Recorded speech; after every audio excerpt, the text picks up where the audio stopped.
Colin Ward's book, Anarchism, is a deep dive into the roots and core principles of anarchism, presenting it as a significant stance against authority.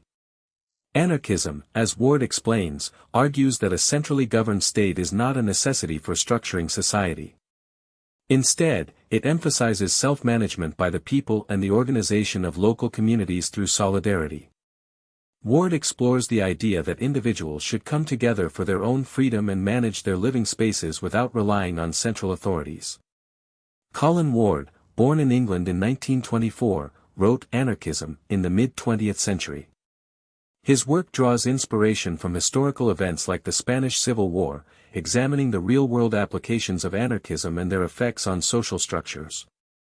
During the Spanish Civil War, anarchists established collective farms and workplaces, offering an alternative to state authority.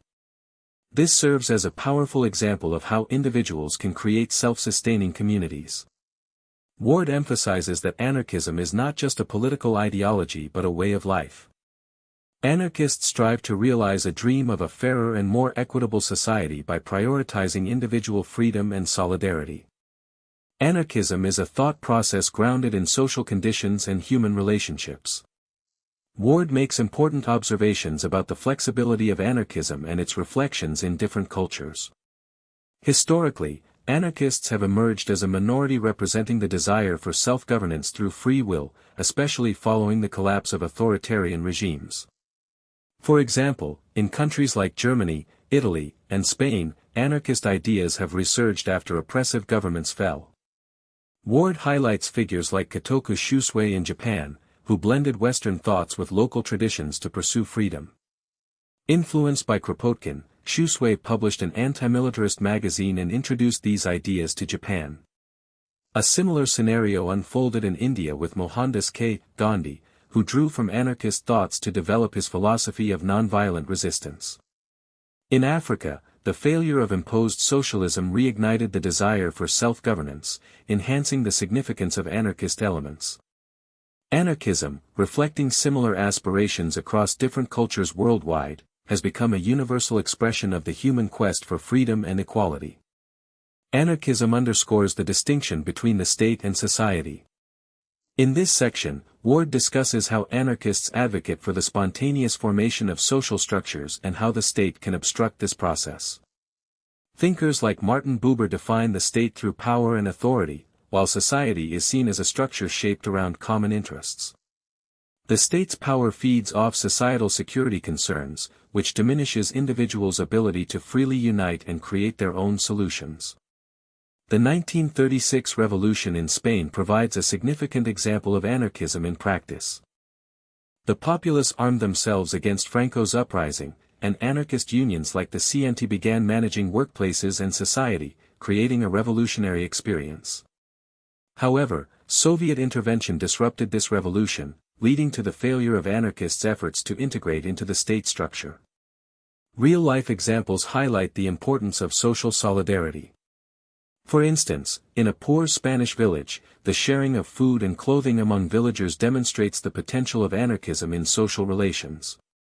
Anarchism offers an alternative to state authority as the essence of societal structure. In Anarchism, Ward provides striking examples of how healthcare services can be organized at the local level.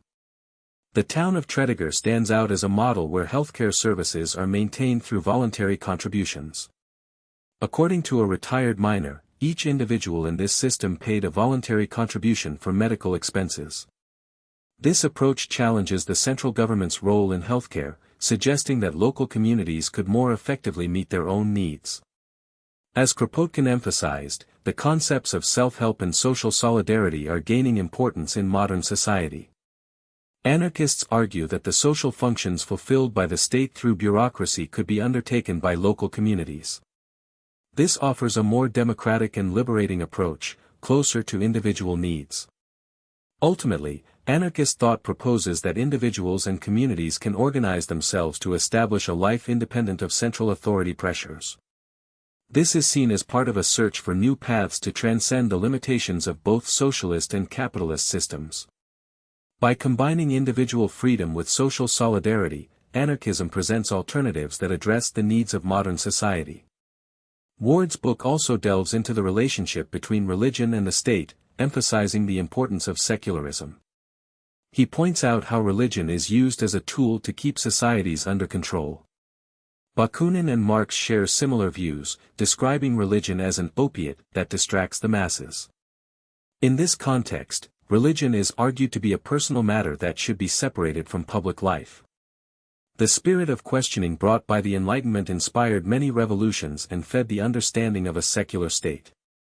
However, today, secular states, particularly in North Africa and the Middle East, face threats from fundamentalist movements. A similar situation exists in the United States, where Christian fundamentalism threatens secular values. For example, fundamentalist groups attempt to block the teaching of evolution theory in education. This restricts individual freedoms and creates deep divisions in society. Ward emphasizes that using religion as a tool of governance and the resulting pressures radicalize individuals further. Therefore, anarchist thought and secularism emerge as important ways to defend individual freedoms and ensure social justice. The book also discusses the penal system and the reform efforts of anarchists. Rehabilitative approaches in prisons have led to significant steps in the rehabilitation of inmates. However, these efforts are often questioned by societal prejudices and popular media. For instance, in the Netherlands, the number of prisoners dropped to 17 per 100,000 people in 1975, achieved through the application of a remorse policy to reduce crime rates. However, such reforms have become part of a worsening system for Black and Hispanic individuals, as seen in America. Anarchists argue that penal laws are inadequate in preventing crimes and that punishments only feed negative outcomes. For example, the strict bans on drugs like cocaine have actually increased their allure, with users finding these substances even in prison. This shows that laws perpetuate the worsening of habitual offenders. Consequently, anarchist approaches emphasize that penal reforms require not just superficial changes but also societal transformation. This suggests that society needs to rethink for a more humane and just penal system. Ward's book explores the deep relationship between education and freedom. Godwin highlights that the primary aim of education should be to ensure happiness, advocating for the protection of children's rights. He argues that an authoritarian education system's effort to shape individuals' minds actually restricts freedoms. In real life, many families prefer private schools that operate with more intimate and local governance over state schools. These schools respond more to children's individual needs and offer a learning environment free from authoritarian approaches. Ward questions the relationship between education systems and the state, criticizing the effects on education. Throughout history, libertarian educational approaches have supported individuals in fully realizing their potential. For instance, Francesco Ferrer's secular school movement in Barcelona aims to equip children with the ability to think independently. At this point, the diversity of educational environments and the management of local communities emerge as significant elements that enhance individual freedom. Ultimately, education should not only impart knowledge but also ensure that individuals grow as free and independent beings. In this section on anarchism, libertarian approaches in education take center stage. A.S. Neil's leadership of Summerhill School emphasizes the importance of granting freedom to children. Neil argues that the education system often restricts individual freedom, adopting an educational approach that allows children to guide themselves. This approach contributes to individuals' development as social beings. The libertarian educational perspective questions the effects of past oppressive educational systems. For example, criticisms of William Godwin's method of guiding children highlight the idea that individuals should discover their own potential. In this context, the libertarian educational approach is noted for contributing to young people's development as conscious and independent individuals. Additionally, the history of American individualist anarchists is touched upon. Figures like Josiah Warren and Benjamin Tucker are known for their approaches supporting individual freedom and collective enterprises. This individualism is expressed as a perspective aimed at the liberation of women and communities. In summary, this section deeply examines the relationship between education and individual freedom within the framework of anarchist thought. Ward delves into the concepts of freedom and autonomy in anarchism. Autonomy, which lies at the heart of anarchist thought, emerges as the ability of individuals to manage their own lives. He points out that freedom often does not provide sufficient motivation for political change. This situation leads to people under pressure becoming unsure of what to do. Historically, individualist anarchists have developed creative solutions in the pursuit of social justice, such as cooperatives and alternative education systems. Ward refers to most revolutionary changes in the 20th century as silent revolutions. For instance, the ban on corporal punishment in the British education system transformed the relationship between teachers and students, fostering a more humane approach to education. Additionally, revolutions in sexuality and women's freedom have allowed individuals to have more say over their own bodies. Ward emphasizes that anarchism, with these small yet significant changes, lays the groundwork for major social transformations. Ultimately, anarchist thought holds the potential for individuals to reshape their lives while questioning power relations within social structures. This is considered an important step in the pursuit of a free and equal society. Ward's book examines anarchism's stance against global capitalism and the dynamics of the protest movements formed within this framework. In 1998, the way large protests were organized worldwide and the role of technology in this process are presented as noteworthy examples. Particularly, the information sharing enabled by the Internet allowed protesters to unite and strengthen, helping them counter the plans of states and large corporations. The protests against the World Trade Organization conference held in Seattle are an example of this unified movement. Protesters managed to attract attention by going beyond conventional methods, using creative and humorous ways. However, these demonstrations also faced police violence, prompting protesters to reassess their strategies. Ward points out that anarchism is not just a concept but also a tool for social change. Throughout history, anarchist thinkers have emphasized the importance of federation and local governance, warning against the dangers of central authorities. In this context, figures like Proudhon and Bakunin advocate for the preservation of local powers and differences, shedding light on contemporary policies. Ultimately, anarchism raises important questions about how individual freedom and social solidarity can be balanced. In the book, Ward discusses Bakunin's political thoughts and the idea of regional federation. Bakunin proposes the United States of Europe to achieve freedom and justice in Europe's international relations. However, this structure should be a federation based on regional autonomy rather than central states. This approach aligns with current debates on regionalism and local governance in Europe. Kropotkin's experiences also hold significant importance.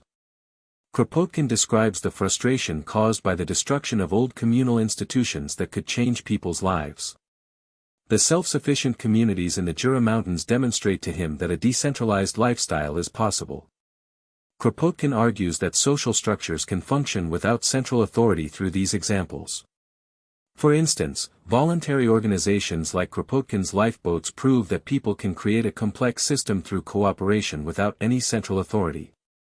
These ideas resonate with contemporary environmental issues and the empowerment of local governments. It is emphasized that society can achieve a better future with self-governing structures independent of central authority. In the final section of Ward's book, the importance of urban agriculture and sustainability is discussed.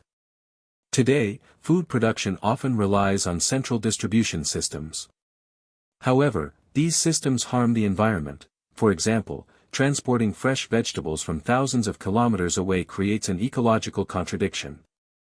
The ability of large cities like Hong Kong to meet their own food needs significantly demonstrates the importance of local production.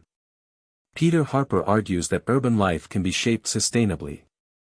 Instead of self-sufficiency, he proposes an approach that directs people toward energy conservation. In this context, it is emphasized that individuals need to change their lives. Visionary anarchist thinker Murray Bookchin states that anarchism is the only political ideology that can offer solutions to ecological problems. With the rise of environmental awareness today, anarchism gains renewed significance. In the quest for a sustainable lifestyle, the importance of social solidarity and individual initiatives is greater than ever.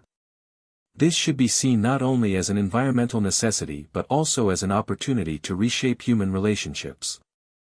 Here are 5 key lessons from the book that we can apply to our lives. 1. We can manage our lives as local communities and individuals without relying on central authorities. This is an important step toward a freer and fairer society. 2. Social solidarity and cooperation not only enhance individual freedom but also bring creative and sustainable solutions to social problems. 3. Education is a critical tool for individuals to grow as free and independent beings. Instead of authoritarian approaches, more flexible education systems that respond to individual needs should be developed. 4. A sustainable lifestyle is not only an environmental necessity but also an expression of social solidarity and individual responsibility. 5. Anarchism, as an alternative that challenges the limits of existing systems, offers important questions and solutions in the pursuit of social justice and equality. If you enjoyed this book, consider checking out 1. Mutual Aid, A Factor of Evolution, by Peter Kropotkin. Kropotkin emphasizes the evolutionary importance of solidarity and mutual aid. 2. The Conquest of Bread, by Peter Kropotkin, provides practical examples of how an anarchist society might function. 3. The Ecology of Freedom, by Murray Bookchin, explores the relationship between anarchism and ecology, offering suggestions for a sustainable future. In conclusion, Colin Ward's Anarchism reveals the potential for individuals and communities to determine their own destinies while prompting deep reflection on social structures and power relations. After reading this book, you will gain a better understanding of how the libertarian and solidarity-based alternatives presented by anarchism are crucial for modern society. Don't forget to subscribe.